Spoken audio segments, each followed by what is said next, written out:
Capítulo 3 Karma Yoga.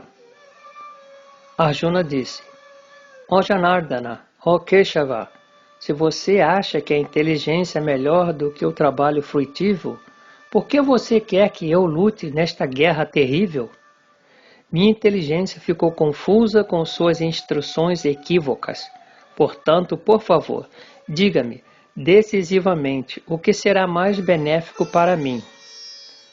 A Suprema Personalidade de Deus disse: Ó Arjuna sem pecados, acabei de explicar que existem duas classes de homens que tentam compreender o eu.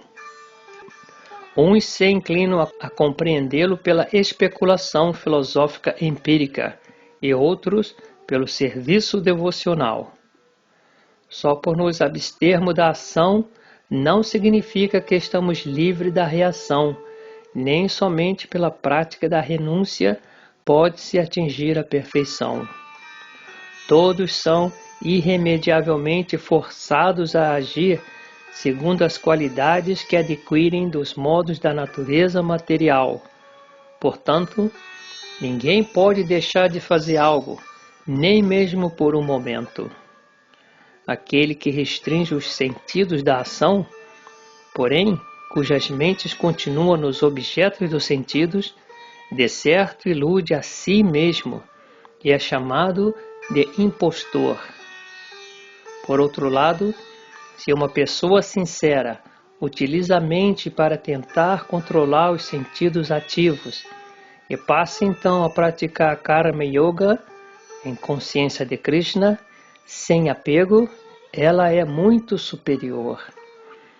Execute seu dever prescrito, pois este procedimento é melhor do que não trabalhar. Sem o trabalho, não se pode nem ao menos manter o corpo físico. Deve-se realizar o trabalho como um sacrifício a Vishnu. Caso contrário, o trabalho produz cativeiro neste mundo material. Portanto, ó filho de Kunti, execute seus deveres prescritos para a satisfação dele, e desta forma você sempre permanecerá livre do cativeiro. No início da criação, o Senhor de todas as criaturas enviou muitas gerações de homens e semideuses que deveriam dedicar-se a executar sacrifícios para Vishnu, e abençoou-os dizendo: Sejam felizes com este Jagya, sacrifício, porque sua execução irá outorgar-lhes tudo o que é desejável para viverem com felicidade e alcançarem a liberação. Os semideuses estão contentes com os sacrifícios, também irão agradá-los, e assim, pela cooperação entre homens e semideuses, a prosperidade reinará para todos. Cuidando das várias necessidades da vida, os semideuses, estando satisfeitos com a realização de Jagya, sacrifício, suprirão todas as suas necessidades. Mas aquele que desfruta destas dádivas, sem oferecê-las de volta aos semideuses como reconhecimento, é certamente um ladrão. Os devotos do Senhor libertam-se de todas as espécies de pecado, porque comem alimentos que primeiramente são oferecidos em sacrifício. Outros, que preparam alimento para a satisfação dos próprios sentidos, na verdade, comem apenas pecado.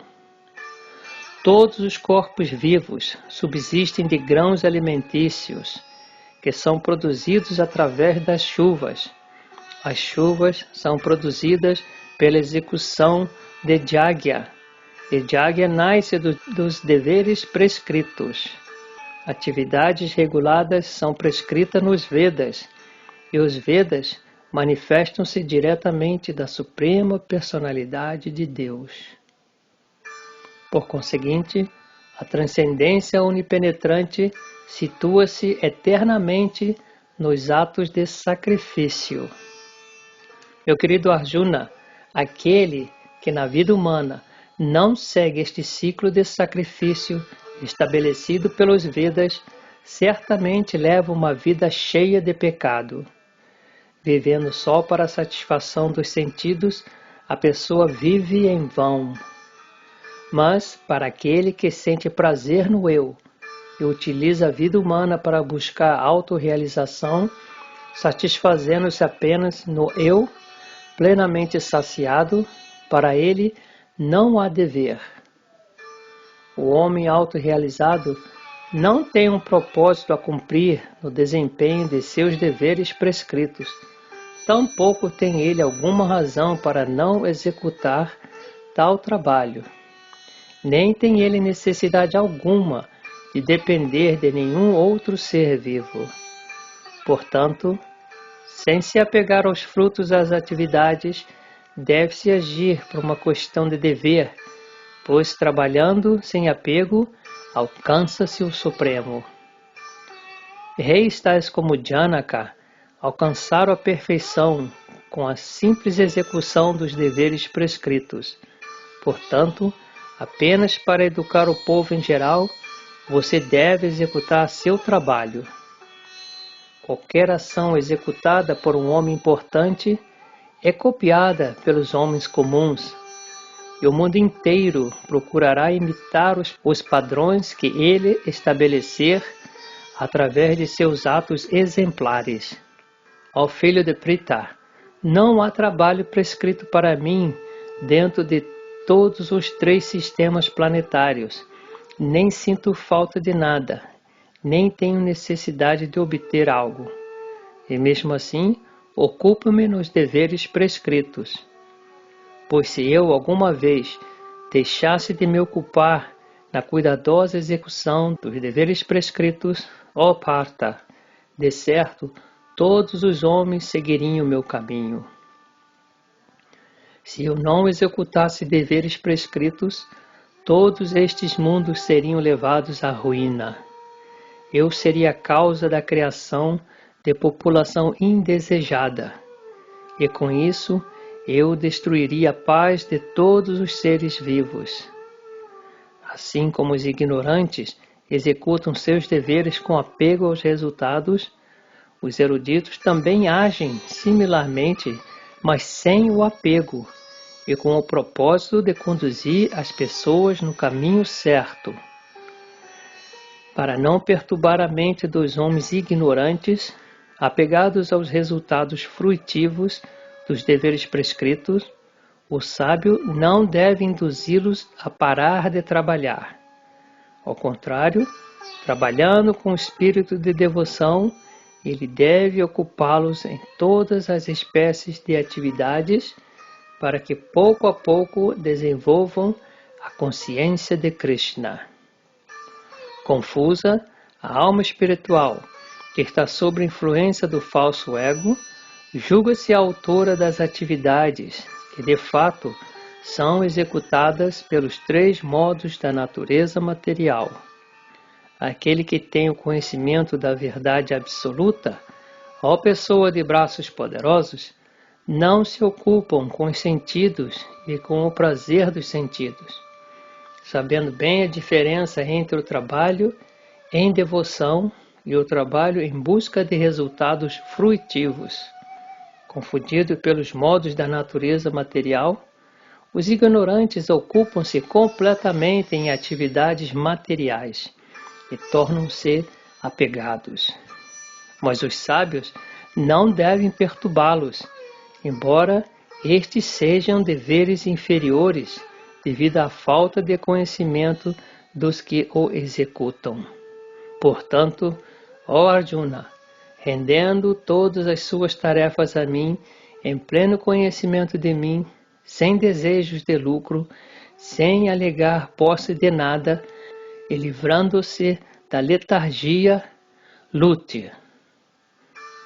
Aqueles que cumprem seus deveres de acordo com os meus preceitos e que, sem inveja, seguem fielmente este ensinamento, livram-se do cativeiro das ações fruitivas. Mas aqueles que, por inveja, rejeitam e não seguem estes ensinamentos devem ser considerados desprovidos de todo conhecimento, enganados e arruinados nos seus esforços para a perfeição. Mesmo o homem de conhecimento age segundo sua própria natureza, pois cada qual segue a natureza que adquiriu dos 3 modos. O que a repressão pode alcançar? Há princípios que servem para regular o apego e a aversão relacionado com os sentidos e seus objetos. Ninguém deve ficar sob o controle deste apego e aversão, porque eles são obstáculos no caminho da autorrealização. É muito melhor cumprir os deveres prescritos próprios, embora com defeitos, do que executar com perfeição os deveres alheios.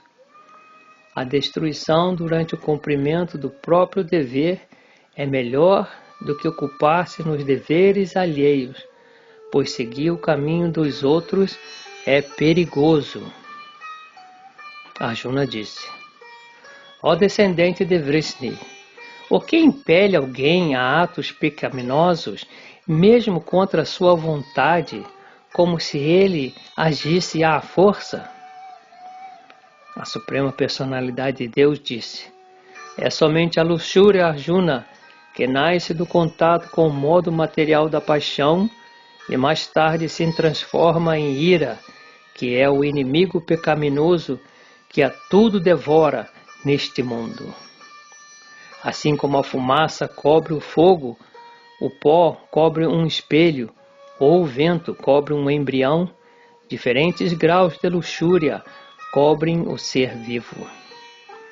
Assim, a consciência pura da entidade viva, sábia, é coberta por seu eterno inimigo sob a forma de luxúria, que nunca é satisfeita e queima como um fogo.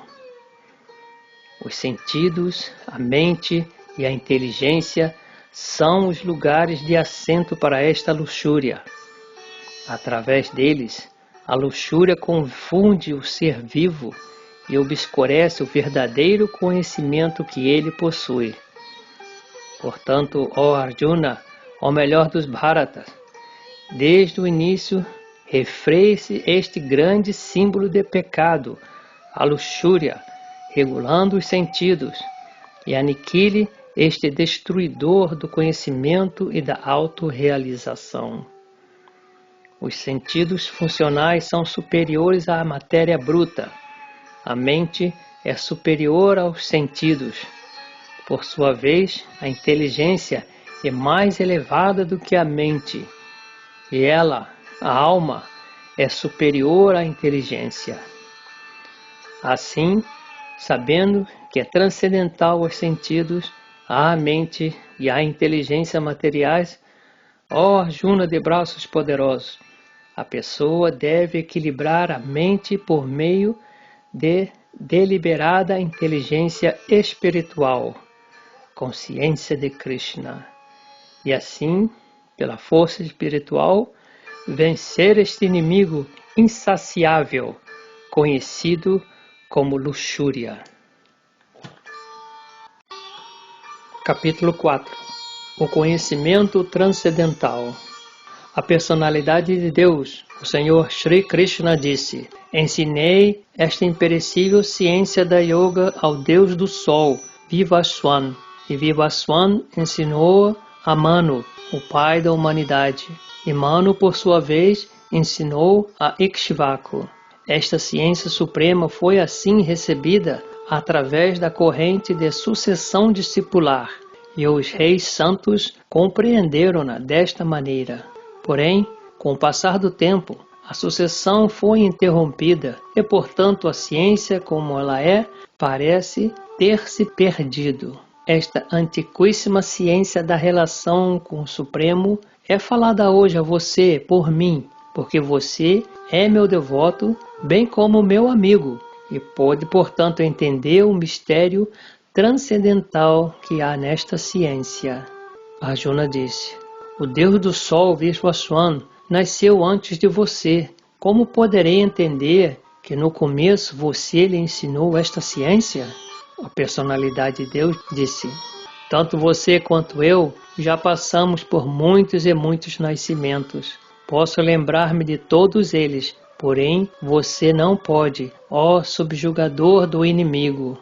Embora eu seja não nascido e meu corpo transcendental jamais se deteriore, e embora eu seja o Senhor de todas as entidades vivas, mesmo assim, em cada milênio, eu apareço em minha forma transcendental original. Sempre e onde quer que haja um declínio na prática religiosa, ó descendente de Bharata, e uma ascensão predominante de irreligião, aí então eu próprio descendo, para libertar os piedosos e aniquilar os descrentes, bem como para restabelecer os princípios da religião, eu mesmo venho, milênio após milênio. Aquele que conhece a natureza transcendental do meu aparecimento e atividades, ao deixar o corpo, não volta a nascer neste mundo material, mas alcança minha morada eterna, ó Arjuna. Estando livre do apego, do medo e da ira, estando plenamente absortos em mim e refugiando-se em mim, muitas e muitas pessoas no passado purificaram-se através do conhecimento a meu respeito, e com isso todos alcançaram amor transcendental por mim. A todos os que se rendem a mim, eu recompenso proporcionalmente. Todos seguem o meu caminho sob todos os aspectos, ó filho de Pritha. Os homens deste mundo desejam sucesso nas atividades fruitivas, e por isso adoram os semideuses. É claro que os homens obtêm rapidamente os resultados do trabalho fruitivo neste mundo, conforme os 3 modos da natureza material e o trabalho atribuído a eles.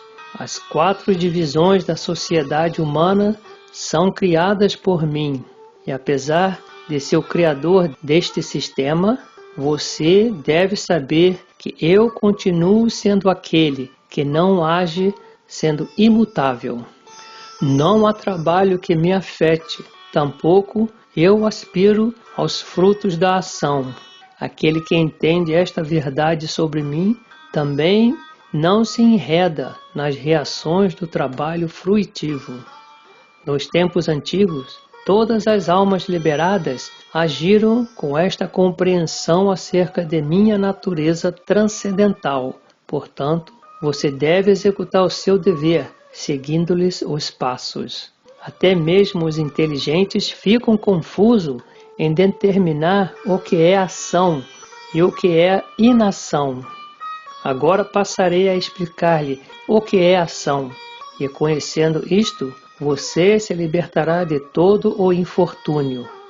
É difícil entender as complexidades da ação, portanto, deve-se saber exatamente o que é ação, o que é ação proibida e o que é inação. Quem vê inação na ação e ação na inação é inteligente entre os homens. Está na posição transcendental, embora ocupado em todas as espécies de atividades. É considerado em conhecimento pleno aquele cujos atos estão desprovidos do desejo de satisfação dos sentidos. Os sábios dizem que a pessoa é um trabalhador cujas reações do trabalho foram queimadas pelo fogo do conhecimento perfeito. Abandonando todo o apego aos resultados de suas atividades, sempre satisfeitos e independente, ele não executa nenhuma ação fruitiva, embora ocupado em vários tipos de empreendimentos. Tal homem de compreensão age com a mente e a inteligência sob controle perfeito e deixa de ter qualquer sentimento de propriedade por suas posses, e age apenas para obter as necessidades mínimas da vida. Trabalhando assim, ele não é afetado por reações pecaminosas. Aquele que se contenta com o ganho que vem automaticamente, que está livre da dualidade e que não inveja, que é estável, tanto no sucesso quanto no fracasso. Nunca se enreda, embora executa ações. O trabalho do homem que não está apegado aos modos da natureza material e que está situado em pleno conhecimento transcendental, funde-se por completo na transcendência. Quem se absorve por completo em consciência de Krishna, com certeza alcançará o reino espiritual devido à sua contribuição plena às atividades espirituais, na qual a execução é absoluta, e nelas tudo o que se oferece é da mesma natureza espiritual. Alguns yogis adoram os semideuses com perfeição, oferecendo-lhes diferentes sacrifícios, e alguns oferecem sacrifício no fogo do Brahman Supremo. Alguns, os brahmacharis controlados, sacrificam a faculdade auditiva e os sentidos no fogo do controle mental. E outros, os chefes de famílias regulados, sacrificam os objetos dos sentidos no fogo dos sentidos. Outros que se interessam em obter a autorrealização através do controle da mente e dos sentidos, oferecem as funções de todos os sentidos e a do alento vital como oblações no fogo da mente controlada. Tendo aceito votos estritos, alguns se iluminam, sacrificando os seus bens, e outros executam austeridades rigorosas. Uns praticam a yoga do misticismo óctuplo e outros estudam os Vedas para progredir no conhecimento transcendental. Há ainda outros que estão inclinados ao processo de restrição da respiração para permanecer em transe. Eles praticam oferecendo o movimento do alento expirado ao do alento inspirado, e o alento inspirado ao alento expirado, e assim acabam entrando em transe, suspendendo toda a respiração. Outros, restringindo o processo alimentar, oferecem o alento expirado em sacrifício a estes mesmos alentos. Todos esses executores que sabem o significado do sacrifício purificam-se das reações pecaminosas e, tendo saboreado o néctar dos resultados dos sacrifícios, eles avançam em direção à atmosfera eterna e suprema. Ou melhor, da dinastia Kuru, sem sacrifício, a pessoa jamais pode viver feliz neste planeta ou nesta vida. E o que dizer então da próxima? Todos esses diferentes tipos de sacrifício aprovados pelos Vedas surgem dos diferentes tipos de trabalho. Conhecendo-os como tal, você se tornará liberado. Ó castigador do inimigo, o sacrifício executado com conhecimento é melhor do que o mero sacrifício dos bens materiais. Afinal de contas, ó filho de Preta, todos os sacrifícios do trabalho culminam em conhecimento transcendental. Tente aprender a verdade, aproximando-se de um mestre espiritual. Faça-lhe perguntas com submissão e preste-lhe serviço. As almas autorrealizadas podem lhe transmitir conhecimento porque elas são videntes da verdade. Tendo recebido verdadeiro conhecimento de uma alma autorrealizada, você jamais voltará a cair nesta ilusão, pois com este conhecimento você verá que todos os seres vivos não são nada mais do que partes do Supremo, ou, em outras palavras, que eles são meus. Mesmo que você seja considerado o mais pecaminoso de todos os pecadores, quando estiver situado no barco do conhecimento transcendental, será capaz de cruzar o oceano de misérias.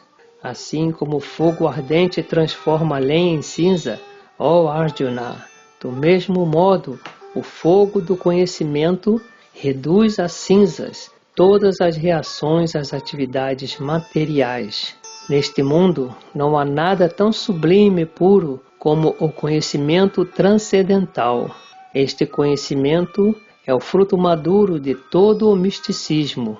e aquele que se familiarizou com a prática do serviço devocional desfruta deste conhecimento dentro de si no devido tempo. Um homem fiel que se dedica ao conhecimento transcendental e que subjuga seus sentidos está qualificado a obter tal conhecimento e, tendo-o alcançado, ele atinge rapidamente a paz espiritual suprema. Mas as pessoas ignorantes e sem fé, que duvidam das Escrituras reveladas, não alcançam a consciência de Deus. Elas acabam caindo. Para a alma em dúvida, não há felicidade neste mundo nem no próximo. Aquele que age em serviço devocional renunciando aos frutos de suas ações e cujas dúvidas foram destruídas pelo conhecimento transcendental, está em fato situado no eu. Assim, ele não está atado às reações do trabalho, ao conquistador de riquezas. Portanto, as dúvidas que por ignorância surgirem em seu coração devem ser cortadas com a arma do conhecimento. Armado com Yoga, ó Bharata, levante-se e lute.